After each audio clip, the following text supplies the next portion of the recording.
Ladies and gentlemen, day one of the Trump second term was a extreme success. And look, it's just day one with executive orders. We'll see when these plans get put into action. But I would certainly say if you've got like a scale in terms of, all right, what is Trump actually going to do? Is he really going to keep his promises and do everything that he says? I think day one was very a very good step into the right direction in terms of that. So you can see day one, he rescinded 78 Biden era executive actions, very standard. Your Republican going into office, replacing a Democrat. Biden did the same thing with Trump, declared a national emergency at the southern border. Another thing that we're not surprised about, there is going to be an extreme emphasis on the southern border, and declaring it a national emergency allows you to do more drastic things quicker and in a more timely manner because you've got it diagnosed as a national emergency. And the reason it's a national emergency, at least the way I interpret it, is we don't even know how many illegals are in the United States. The Biden administration, especially towards the end, they stopped keeping track. There were no estimates. The final numbers we got were really like 10 months before Biden, left office, maybe even more, where they said, oh, it's about 5 million illegals. And they stopped trying to estimate it because they knew it looked bad for Democrats when it came to the election. That's why they tried to get that border bill, and it was a total joke, and it included a bunch of foreign funding. But Biden was the real reason the border was bad, because he had a bunch of executive orders that said everyone should be able to come into the country, and he opened it wide up, and he said he was going to open it up, and so Trump's now closing it. Trump also ended the birthright citizenship for illegal aliens. This is a huge one. The United States is the only major global power that has a system like this in place, where if you're an illegal immigrant and you have a kid, the kid's a legal citizen. It doesn't make sense at all. This is going to be challenged by the courts. And so we'll see what happens in terms of that. But this is a good first step for Trump to go away, in terms of doing away with this. And if it happens, I mean, there's people saying this is like the biggest thing if he can actually end the birthright citizenship, because again, it's a major problem when it comes to illegal immigrants in this country. Pardoned nearly 1,500 January 6th prisoners. We knew that was going to happen. The question was, how many was he actually going to pardon? There was a question, violent versus non-violent. Well, it was blanket pardons. A lot of people are excited about that. Withdrew from the WHO, or the World Health Organization. That's something that Republicans have long wanted to do ever since the pandemic situation. It's not surprising. Withdrew from the Paris Climate Agreement. Certainly that's an obvious one. When it comes to the Paris Climate Agreement, the way that this is done, see, a lot of people unfortunately think that this is just some agreement where we say, all right, we're going to keep our emissions down. The United States has their own standard in terms of CO2 emissions and everything like that. The idea that we would need the Paris Climate Agreement to keep us in check is absurd. The Paris Climate Agreement is basically the United States giving poor countries things that could clean their air, like solar panels and things like that. So it's just us giving money to, and that's why Trump said when he was signing the executive order, we're going to save $1 trillion. That's what the Paris Climate Agreement is. They're like, well, no, it's a pledge to keep your CO2 emissions. It's irrelevant. The United States, the government has their own goal on CO2 emissions. The agreement itself just acts as the United States giving money to poor countries to try and help clean their air. That's all it is. It's the United States giving money to poor countries in the name of global warming. That's what it is. Froze federal hiring. Obviously, the Republicans don't want to expand the government. We want smaller government. So Trump obviously freezing the federal hiring there. That's pretty standard. Ended DEI programs in federal government. Certainly that's a good thing. And I think we're getting away from the DEI. We've seen major corporations step back and say they're not doing DEI anymore. It's going to be 100% merit-based. And so he's also delaying the TikTok ban. So what's going on with the TikTok ban exactly? So listen. They tell TikTok you need to sell to an American. TikTok doesn't do it. So then they get banned like 3 days ago. And then Trump grants them an extension. So are they actually going to sell to an American now? I mean, this is strange. It's like they told them you are going to get banned if you do not sell to an American, and they didn't. So then they banned them. And then TikTok's like, oh my goodness. And then Trump grants them an extension. But it's very complicated, the TikTok situation. I think my overall opinion is it's generally good that Trump is doing this, because it sets a really bad precedent in terms of being able to ban stuff off the internet that you don't like. And we know there's a lot of lobbying groups that didn't like what was being said on TikTok with young people against Israel, and they wanted it taken down. And then they say, well, it's because they, and look, I understand. I'm not one of these crazy TikTok nuts who is like, well, Google is stealing our information. Well, yeah, Google's an American company. It's a little bit different.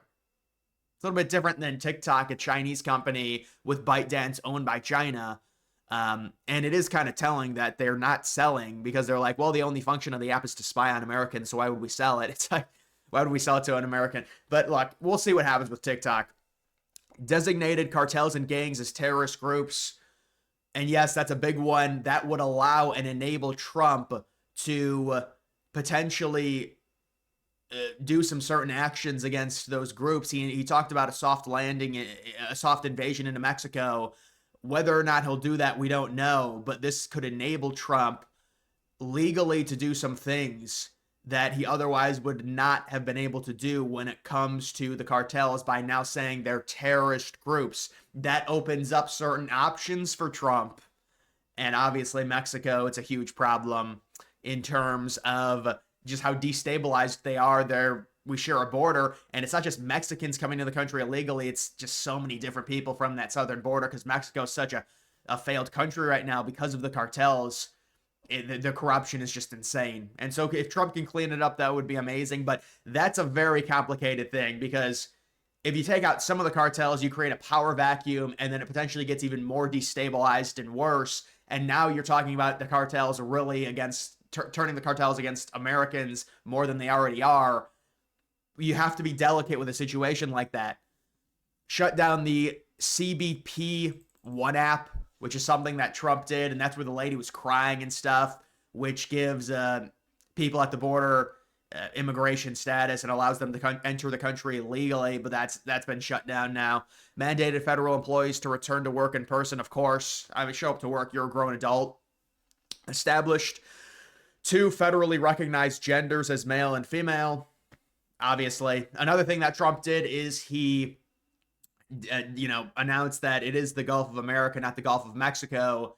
It'll be interesting to see what happens in terms of Google and Apple, changing the map. I mean, the map function to the Gulf of America. I wonder if they'll do that or not. Because, in 2017 or 2018, they would never do that. But now maybe they'll do it. Who knows?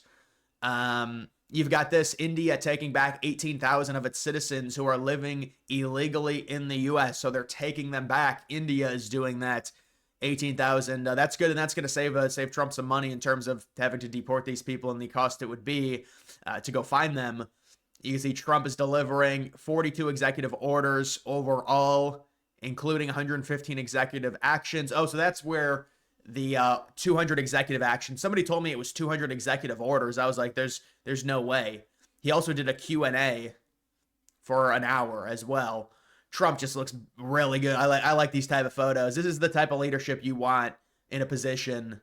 Could you imagine Kamala? I mean, there's just no way. You need that alpha leadership in a position, especially for the president of the United States, the most powerful country in the world. There's the birthright citizenship. This is a mega threat on everything. Trump withdrawing the U.S. from the Paris Climate Agreement. So right now, and listen, you want to talk about what Trump said about the Israel-Palestine situation. We'll see if he backs up what he's saying, but he's like, listen, that is not our war.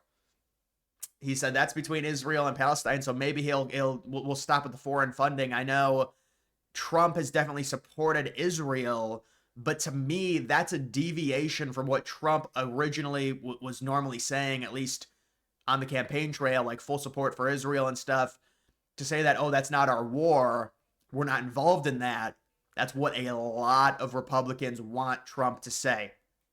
And so the deportations are happening. We'll see in terms of how many people are self-deporting. What is the cost going to be? How do the raids go? Apparently those are supposed to start today. All of that needs to be covered, and we need to see how well and how, effective Trump's administration is in terms of these deportations and getting these people out. But this is certainly a different tune we've seen than the first administration, and just all of these executive orders are exactly what the people asked for. We were hoping for a crypto executive order. I think that's going to come in a little bit, hopefully within the coming weeks, with Trump doing all of that stuff with the meme coins and things. So this is good news. I would say right now we're cautious on it. We got to hope Trump follows through with all of this stuff, but there is some promising things I know there was somebody was telling me Trump said something about maybe Putin not wanting to end the war, but then I saw a clip of Putin after Trump, had the inauguration. He said, "No, I want to end it, and I want there to be a resolution that doesn't require any type of further war with Ukraine." Putin apparently wants it done. Now that could just be posturing, but that's potentially another really good thing as well. And that's going to be a huge thing for Trump no matter what. American citizens, especially independents, if Trump is able to end this Russia Ukraine war, which is, I've already told people, Russia's getting the regions that they've already invaded. They're going to annex those regions, and Crimea is going to be 100% recognized as annexed territory, part of Russia. That's just how negotiations work. Independents understand that this is what happens in negotiations. Liberals are going to try and swing in and say, "Oh, Trump just gave Putin land. This is Hitler 2.0. He's going to invade everything." But independents are smarter than that. So I think Trump's approval rating, if he's able to end it, it could go up to like 60%. Reports right now, it's 55, 56%. 56% approval rating for Trump right now. And so he's got this time. And you want to talk about ending potentially that war in Ukraine, ending the Israel-Palestine conflict, saying it's not our war with Israel-Palestine now, maybe hands off in the Middle East. Don't allow Iran to manipulate the United States into entering some type of war, because we know the media has been saying Iran's been trying to assassinate Trump this entire time. Trump doesn't need to fall for that, and we need to get out of the Middle East. And it looks like we're cautious on Trump. He seems to be doing all of this. This is very impressive right now with what he's doing. Now, it's just day two. It was day one yesterday. You had the whole thing. All the orders get signed. I was promised a dictatorship. Liberals promised me a dictatorship. They said Trump was going to be a dictator on day one. But when did he proclaim himself in an executive order as a dictator? So see, it's all fear-monger, it's all crap. It was obviously a hyperbole when Trump said that. It's because he signs all the executive orders and the executive actions happen on day one. But yeah, and then guys, like they say, "Oh, Republicans are dumb. Why would you pull out of the Paris Climate Accord?" It's us giving money to countries that aren't as wealthy as us to help with their air quality. What is the purpose of that? So that's why, go look up the Paris Climate Accord. That's what it is. And it's like, oh no, it's a pledge. No, the United States already has their own set goals within their government in terms of emissions. Okay, that's how it works. And so people just don't understand that. They think it's like this global catastrophe. Oh my goodness. But either way, guys, I think these executive orders, this is what we wanted. Male female thing. We all know that. He's saying now, oh, biological males not competing in female sports. That was always rage bait. Liberals, most of them didn't even believe that, although there are certainly some crazy ones. I mean, with these liberal people, it's gotten so bad to where, and look, this is just the ones that are liberal, but people that consume just liberal-only content and liberal-only YouTube, they genuinely believe that Elon Musk stole the election for Trump. No questions asked. I'm just telling you, that's what they think. No question asked. But it's like it's a flat circle. After being so angry and so mad at election deniers, now they're saying this after, and I don't want to rehash all of this, but obviously the 2020 election, it took 5 days, and then magically Biden goes ahead late and then wins by like 100 votes. It's realistic compared to what this was, which is a trouncing where Trump easily won every single swing state. It's pretty remarkable. But either way, guys, that is going to do it for this video. Make sure you follow me on X. Link to that's always in the description.